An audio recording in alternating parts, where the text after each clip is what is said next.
In 1994, journalist Jonathan Weiner published The Beak of the Finch, a book about research into finches on the Galapagos Islands. It won the Pulitzer Prize.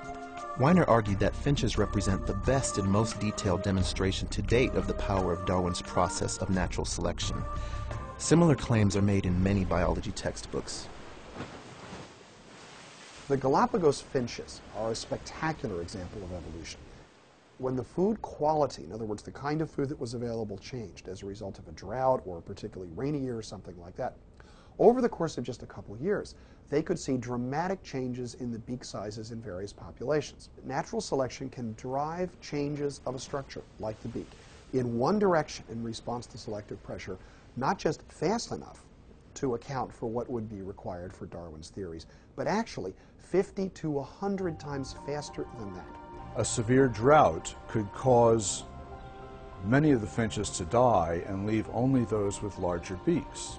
So in the following generation, the average beak size was increased.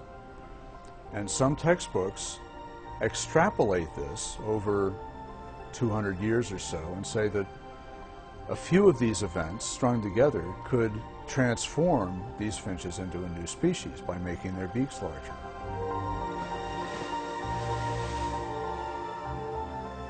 Look, the stuff about finch beaks is certainly interesting. Let's not confuse ourselves about that.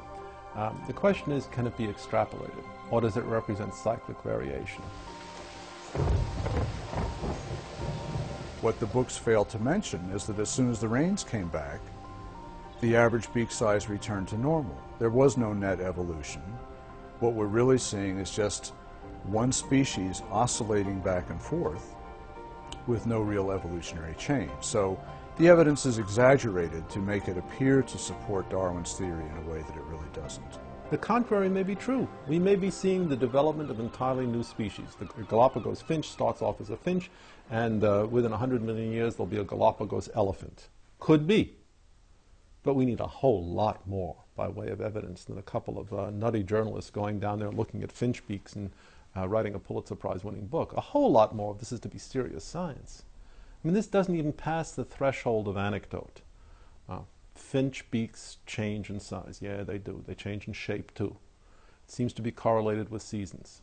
It seems to be a regress back toward the mean when the seasons change again.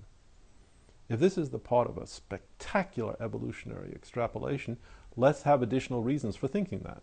The changes are temporary, they oscillate back and forth, and they don't go anywhere. So, as evidence for the origin of species, Darwin's finches really don't work.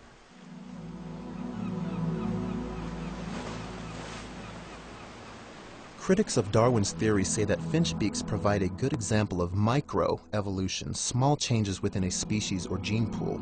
But it does not by itself provide evidence for macroevolution, which is the origin of fundamentally new organisms and body plans.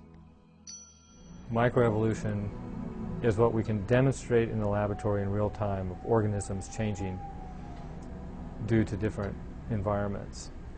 The extrapolation, to macroevolution is a quantum leap.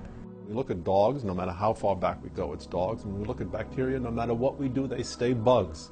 They don't change in their fundamental nature. There seems to be some sort of an inherent species limitation, and we have no good explanation for this in terms of a Darwinian theory. We should have far more flexibility, far more plasticity under laboratory conditions than we actually do if Darwinian theory or anything like that were correct.